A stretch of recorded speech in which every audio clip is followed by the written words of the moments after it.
سومادن تجين شركة دي اسمها سومادن صوبه قن أمل ها أمل ريال استيت بنتجي هرتا هيه أمل ريال استيت نمان كاس واحد بلاي نسانه نمان كاسي ونمان نجاه الريال هرتا العقنا وياهيان هيه علمنا وياهيان هيه وحاوشة يا أفريكان يا تشاينيز يا يوروبيان يا بلايو يا مقارنة يساي صومالي وحس كتيرة باوشة يا هرتا حافظ نيو جرو ولا يراهدو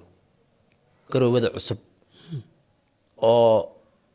ده جرو وذا عادي واتي دي دين كرك لقى سويره كوري هوس بلقى سويره كرو يدين عبا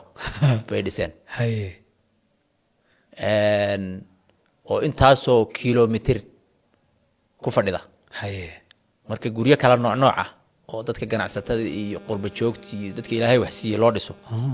bay meesha ku hayaan oo casri ah oo wax walba leh waan arkay media ka arkay haye aniga way casuumeen qoladaasi waxaan uga mahad celinayaa intii aan meel safar ku marahayay meesha kali ah markii xafiiska leegu casuumay biskudkii khumushka ahaa iyo timir leegu casuumay meeshaas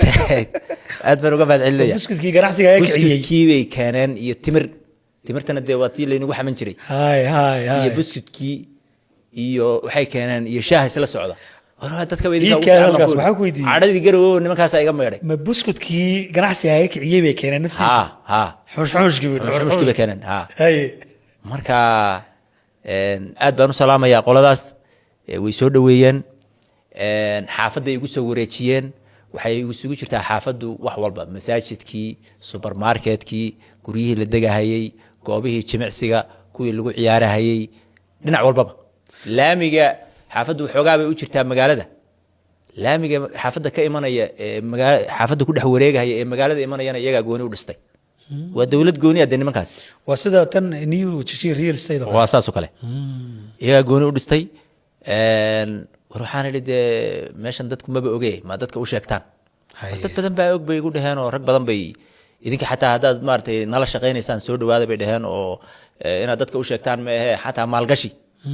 baa idiin furan bay dhaheen oo ku soo salaamaya ninkii cali dhaanta ahaa real estate-kii wax inuu kaga jiraan maqale si uu dhiso nala soo xiliilo oo soo dhawaado oo aad u casuuman tahay dad u tagi karto u tag may waan aqbalaya insha Allah waan la xiriiri doonaa haddii la yiraahdo